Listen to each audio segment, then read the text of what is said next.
Hey everybody, and welcome to my second of 3 videos on this, the Nikon N80. In the first video, we looked at all of the buttons and we talked about what they are. In this video, we're going to take a look at all of the functions and talk about what they do. The first thing we're going to do with this camera, because you can't do anything else unless you do this first, is put in new batteries. So the batteries are on the bottom. They go right here into this chamber.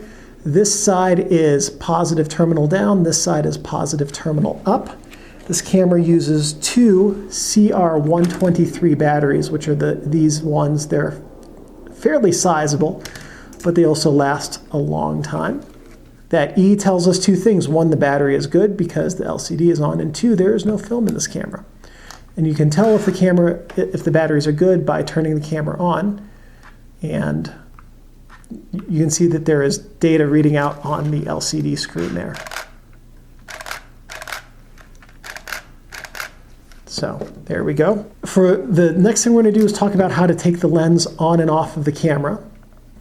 So if you have a lens on your camera, to remove it, you simply find the top button over here on this side, push it, and rotate clockwise until the lens comes off. Then you can either put this lens back on for some reason, or grab a different lens to put on. Find the index dot on the lens. The newer Nikons have a white index dot, and there's a white index dot here. Line up those 2 index dots and turn them counter or anti-clockwise until they click. And once they click into place, you know that they're locked and you've changed lenses. Film loading is very easy with this camera. All you have to do is open up the back. There we go. Now we can see inside, and that everything is beautiful and wonderful, except that I don't know where my film is. There it is. If it was a snake, it would have bit me. Now we load the film in here. Come on, there we go. We load the cassette in this side, and then we pull out a leader, and you'll notice there's a red indicator on this side of the take-up area. Just pull the leader out until it reaches that. Make sure it's laying flat. Close the film back. And error, which means I did not do that correctly.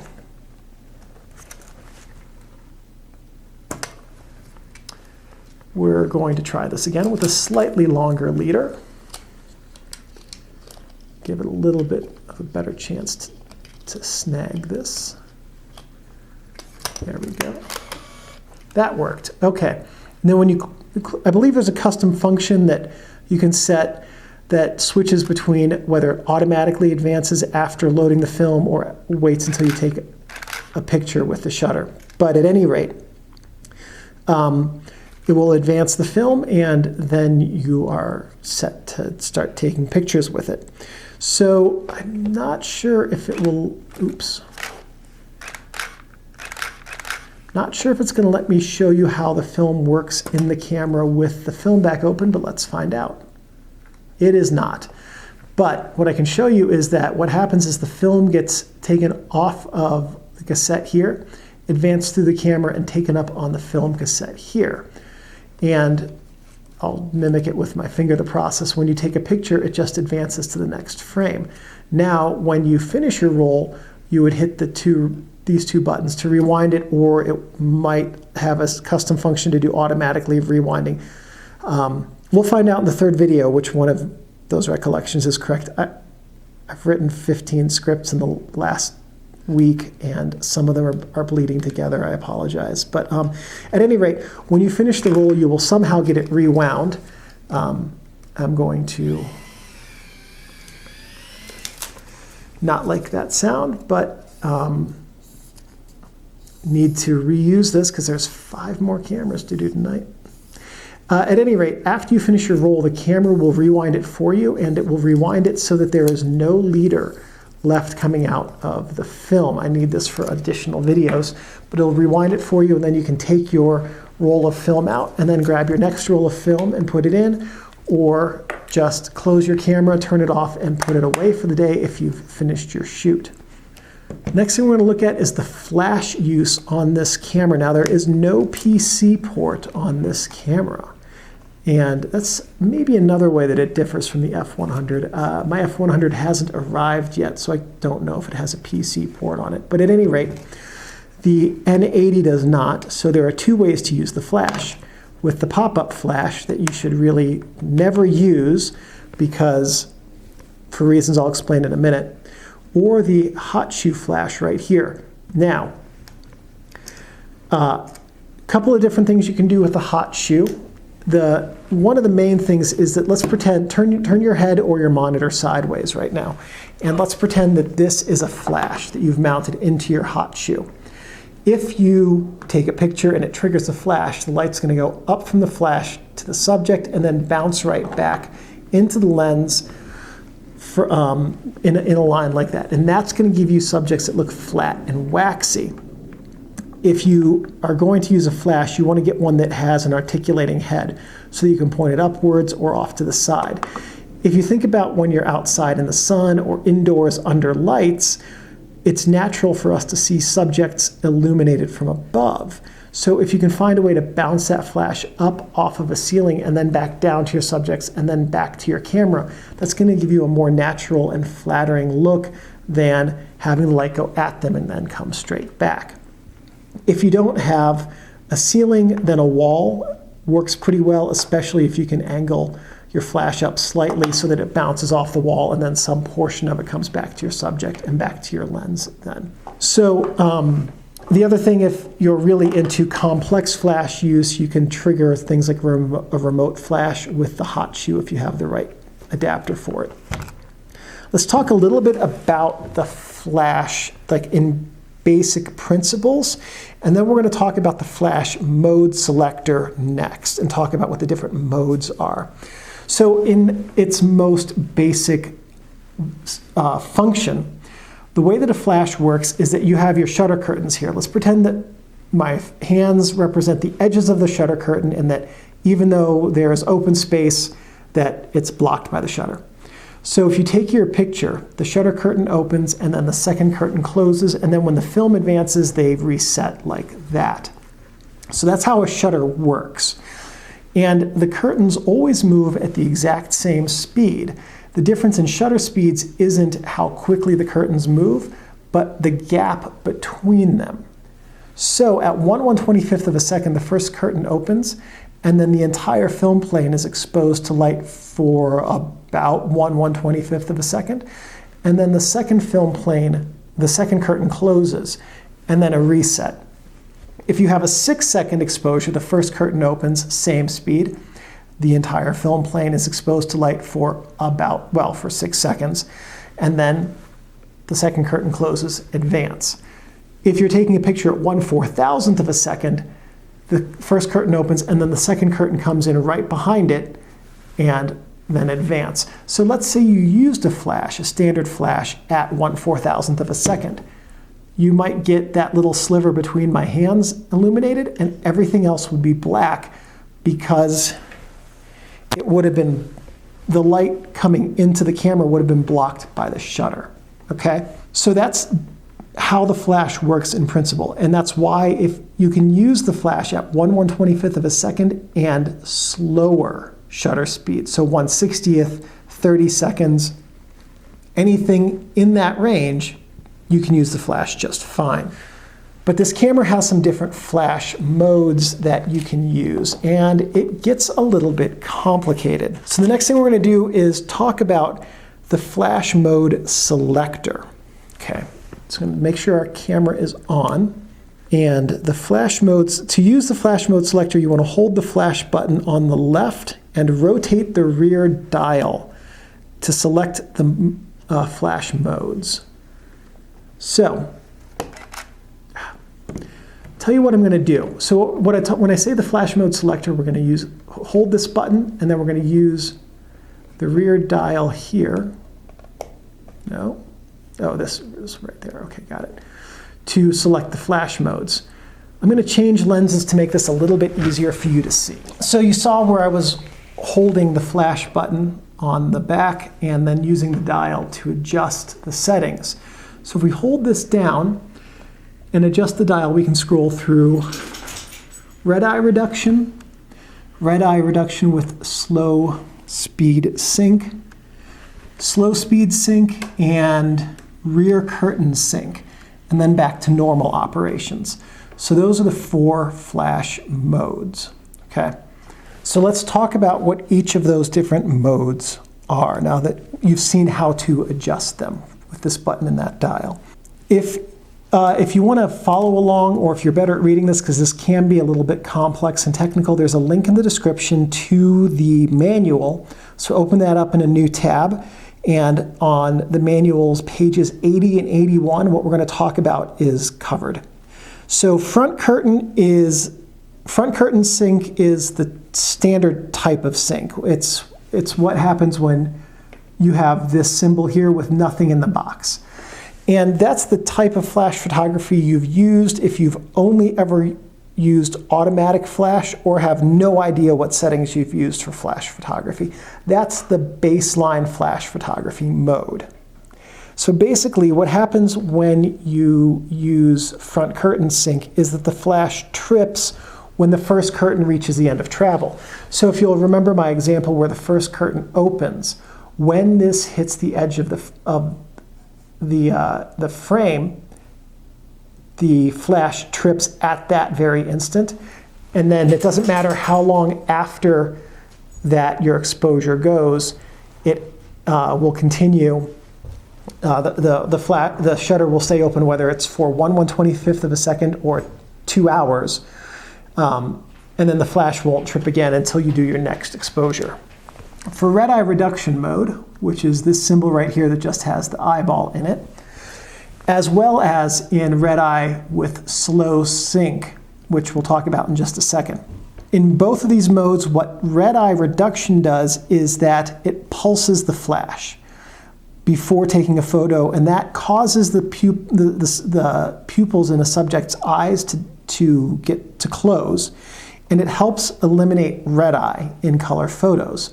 So if you use the mode that is red eye reduction without slow written under it, that's front curtain sync, which is what we talked about as the standard flash mode, with red eye reduction. If you go to red eye reduction with slow curtain sync, you still get the red eye reduction, but you're using slow curtain sync flash mode. And if you go to just slow curtain sync, then you're getting slow curtain sync flash mode without red eye reduction. All that's wonderful. What is slow curtain sync? Or I guess it's technically slow speed sync is the actual name of it. I've just been misspeaking this whole time. Slow speed flash sync will help at night to illuminate your subject's surroundings. So let's say, here's a practical application of it. You are with your subject and they're sitting on a bridge, and then you've got a scenic skyline in the background and the buildings are lit up or something like that.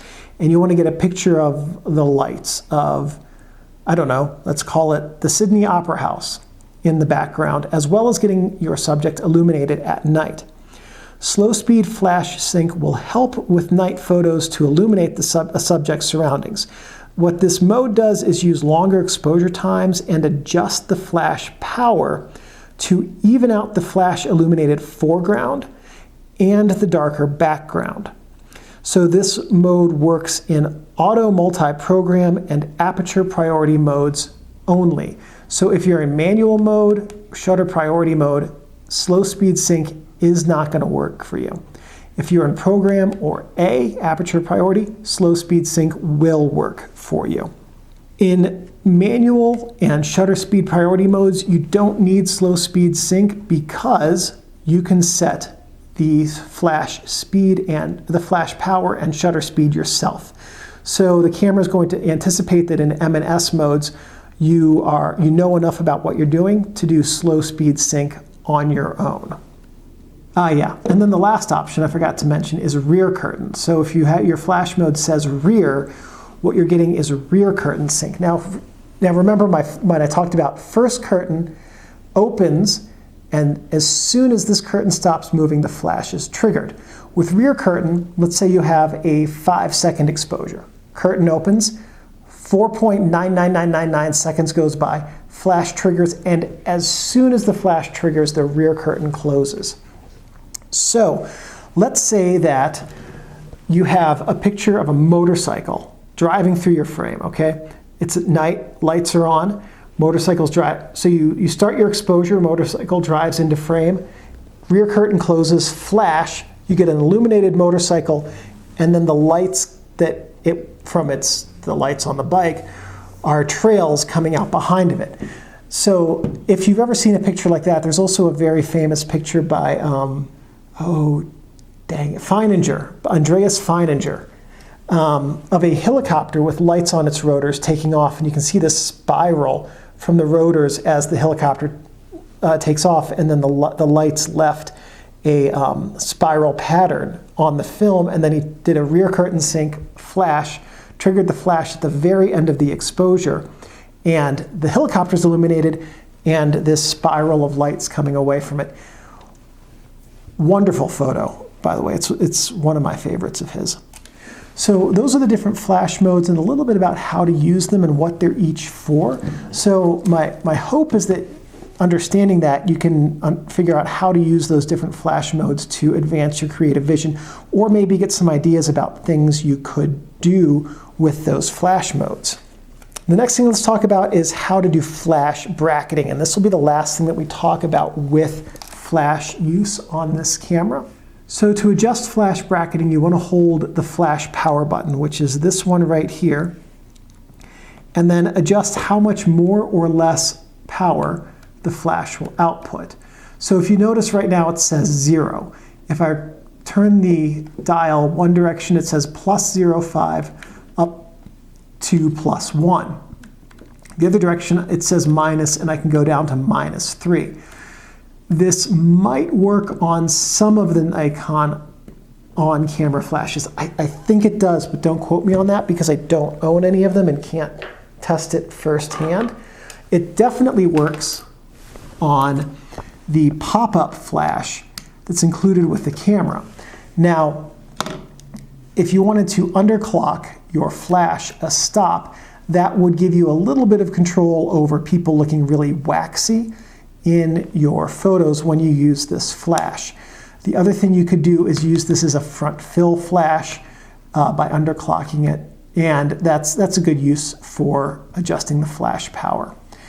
If you overclock it in the other direction, if you overclock it, you get a little bit more flash power, and you can use that if you are in a tabletop studio setting and you're using flashes that are triggered by light, and you have more powerful flashes that are going to shine down on the subject, but you don't have an RF trigger, you can use the flash on that to trigger them. And that's a good use of overclocking your flash. So that's the flash bracketing. And the other thing you can do with it is if you're not 100% certain how much flash power you need for a setting, you can do 3 shots. Like you might bracket your images, you could bracket your flash power, overclock at a stop, do a proper exposure, and underclock at a stop or so. And that will give you some variation in how much light you're putting onto your subject and increase your odds of getting a well-exposed photo, especially if you're using the on-camera flash. All right, next thing let's talk about is how to do image bracketing with this camera. So to turn on image bracketing, you're going to hold the bracket button and rotate the rear dial. So I'm going to hold it here, and now I'm going to rotate the rear dial, and that turns image bracketing on and off. Doesn't matter which way you turn it, it's either or on or off. And that's it. To set, now let's turn it on here. And first thing is let's take a picture, and you can see it's just taking one picture, it just takes a single frame. Now if we turn bracketing on, I can take 3 pictures. And watch next to bracket in the LCD screen there are 3 little indicators. If you only have 2 indicators, I'll show you how to change that in just a second. But as you take the pictures, those go away to let you know how far along in the bracketing process you are. Okay, so let's say you don't want to do the full 3. What bracketing does is you have a proper exposure, okay? Let's say that you're looking at this scene and 1/125th of a second at f5.6 is the proper exposure. Bracketing will automatically give you another exposure that is overexposed and another one that is underexposed in addition to your properly exposed frame. And you can control how much and how many with this camera, and I'll show you that in a second. So let's say you're in a very challenging setting for metering. You've got a bright sun and maybe some dark shadows. So you bracket with 3 images to make sure that you get good metering in at least one of them. And it increases your odds of having a good photo when you get your film back. So let's go back into the bracketing mode here. So the rear dial turns it on and off. The front dial up here allows you to control how many images you're going to get and how many stops over and under they're going to be. So this is 3 frames with a half stop over and under each. So if your proper exposure is 1/125th at f5.6, the camera might bracket one of them at f5 and the other one at f6.3 using 1/125th of a second as a shutter speed for all 3 of them. Oops, wrong one. This would be 3 frames, 1 over and 1 under, over and under 1 stop each, 1.5 stops each, 2 stops each. Now this is 2 frames overexposing the second frame by a half a stop, a full stop, a stop and a half, 2 stops. And then minus, that's little symbol next to the 2, go back to plus, and now go to minus. That indicates whether it's going to overexpose or underexpose. Half, 1, 1.5, 2, and then back to 3 frames, half stop in each direction. I like to bracket at a stop or a stop and a half in general when I am bracketing. So if you had 1/125th and f5.6, 1 stop overexposed would be f4 and 1 stop underexposed would be f8, or 1/60th of a second and 1/250th of a second at f5.6. So, and how the bracketing, how the camera selects what settings to change with bracketing is somewhat based on what mode you use. In program, it'll just determine automatically. In shutter priority, you keep the same shutter speed, so the camera will adjust the aperture to bracket. In aperture priority, you keep the aperture you want, and the camera will adjust the shutter speed. And then in manual, honestly, I'm not 100% certain which one it will adjust, or perhaps a combination of them, because in manual, you've got control. So my best guess, because many of the cameras I've used in manual mode with bracketing adjust the shutter speed and to preserve the aperture. Best guess is that's what this one's doing, but I can't guarantee that. Typically, if you are going to bracket in manual mode, you're just going to adjust the settings yourself on the fly, shutter speed and aperture, and just take frames in order, manually bracketing. Automatic bracketing is typically for the aperture priority, shutter priority, and program mode users. So the next thing we're going to do is figure out how to select the autofocus point that your camera is going to use. So to do that, you want to turn off the autofocus selection lock. So this little switch here that's hanging down there, there's a little L next to it, which means your autofocus point selection is locked. So if we cover the L and have a little white dot, now you can select your autofocus point. And there are 5 autofocus points in the viewfinder in a cross pattern: center, left, right, up and down. Because it's left, right, up and down, and center. So basically what you're now going to do is look through the viewfinder, and one of the autofocus points will be dark and the other ones will be lighter illuminated. Basically, 4 of the autofocus points will have their boundaries outlined, and one of them will have that area inside the boundaries filled. So if you use your pad here, you can move around the autofocus point to select the one that you would like to use as your autofocus point for this camera. There is a setting in the custom functions, and we'll see it in the next video, as to whether the world scrolls on forever and ever like in an old video game, or if it has walls. And it's just a matter of preference for that, but we'll talk about that in the third video. Next thing we're going to do is talk about the AEL and AFL button. Auto exposure lock, autofocus lock. That's this button right up here. What this button does is it preserves focus so that you can compose images as you like. So the autofocus points are kind of clustered in the center, but let's say you want to have your subject over on the side, away from an autofocus point, and then like the Grand Canyon or something like that over here on this side, right? Well, if you compose, focus on your subject, and then recompose, get the Grand Canyon in focus, this camera is going to focus on the Grand Canyon. It will refocus before you take the picture, and then you'll have the Grand Canyon in focus and then your subject out of focus. And that's not something anybody wants on their Christmas card. So basically what you want to do is focus a subject in the central autofocus point by lining up and half depressing the shutter button. So your autofocus will confirm when you have, if you're not in manual focus mode, when you have to press the shutter button. So you have to press it, and then after you've gotten your focus, you hold the AEL and AF button and then recompose. And as long as you hold the AEL and AFL button, the camera will not refocus. So there we go.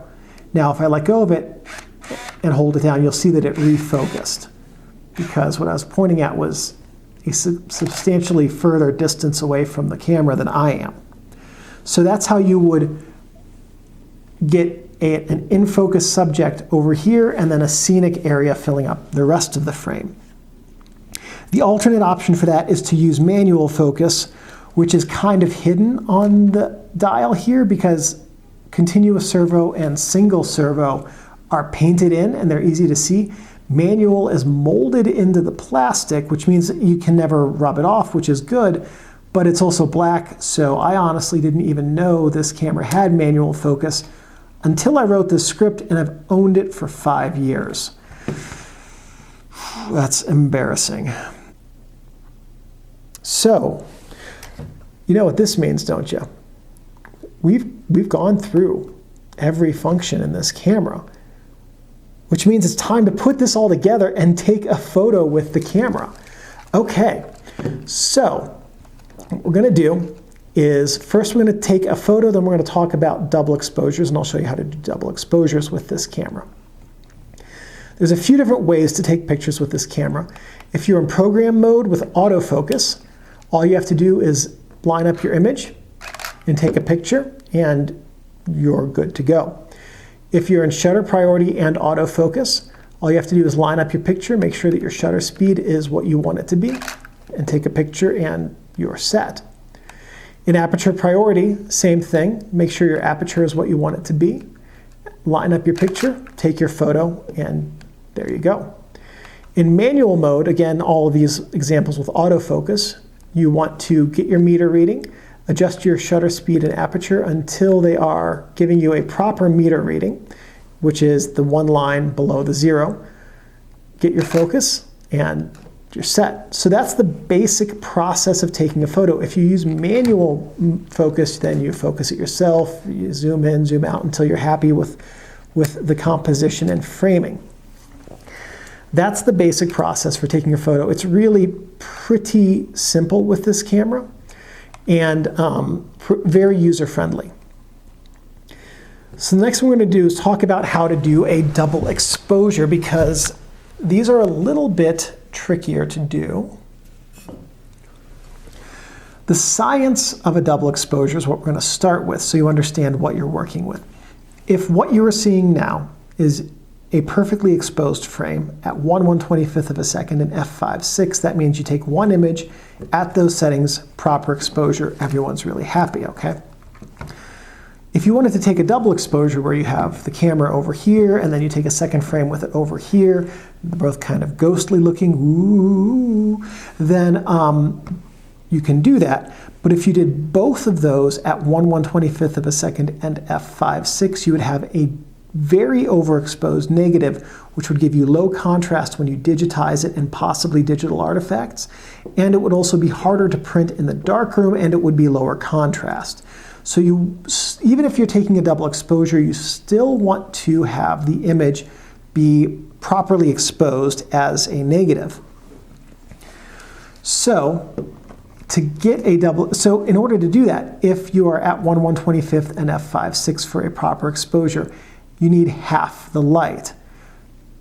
Shutter speeds are in fractions of a second, so half as much light from 1/125th of a second is 1/250th. Half as much light from f5.6 is f8. And I tend to like to control double exposures with the shutter speed, not the aperture, because when I think about how to create an image, I generally think more about aperture. So there are exceptions to that, but as a general mode of thinking, that's my mindset. I've explained the science behind how to get a proper exposure with a double exposure. Now let's take a look at the mechanics with this specific camera. What you want to do is take your first, the first thing you need to do if you're in manual mode is adjust either the aperture or the shutter speed to cut the light you're receiving in half. Now with your shutter speed, that means going to 1/250th of a second from 1/125th. These are fractions, so twice as much, a number that is twice as high is half the time, which means half the light. If you wanted to adjust it using your aperture, you would have to go to f8, and that's not twice as high. It is a different scale. So f8 is one stop faster, just like 1/250th is one stop faster than 1/125th.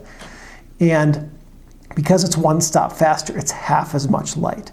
So whichever way you elect to go for adjusting your exposure to underexpose by one stop is fine. First frame, second frame. And as soon as you switch off of multiple exposure mode, it advances the film. There's no need to take a double exposure, a dead frame afterwards. It will advance at the correct distance. So every time you finish a double exposure, you just switch off of that. Now let's say that you want to do a triple, quadruple, dodeca, 12 exposures, I don't know, whatever, the dodeca something. You can do that. You can go crazy with the exposures as much as you want. You just have to make sure you compensate enough with the light coming in to still get a proper exposure, but whenever you're done, it will advance past that spot in the film as soon as you move off of that drive mode. So in manual mode, what you would do is adjust your speeds however you want. If you're in aperture priority, shutter priority, or program mode, the camera's not going to do that for you automatically. So what you want to do is go into your exposure value compensation and adjust that so that it says -1. So push the exposure compensation button down, rotate the dial until it says -1. Now you take your 2 frames for your double exposure, advance off of them, and you're set. There it goes. Just had it in the wrong set. Didn't quite like that. Now, once you're done with your double exposure, then you need to get back to not having, oh, come on. Once you finish your double exposure, you want to turn your exposure compensation off so that it's not there. Otherwise, if you take a double exposure with your exposure compensation at -1 stop and forget to change it, all of the rest of your photos will be off. They will be underexposed by a stop. So you don't want that, because that can screw up the entire rest of your roll of film. And that is it for the second video of 3 about the Nikon N80. This is a capable camera. It can do whatever you want it to do. and it's a whole lot of fun to use. Thank you for watching this video. Please give me a thumbs up. That lets me know that I'm on the right track producing content which is useful and helpful to you. If you have any questions or comments, please leave those in the comments section below. I'm pretty good about checking these every couple of days and answering questions. If you have any suggestions or ideas for future videos, and if I have the technical know-how and equipment, I'm more than happy to make those. One last thing. Thank you everyone for watching, and I'll see you in the next video. I gotta get up, Steinbeck. I have to turn off the camera.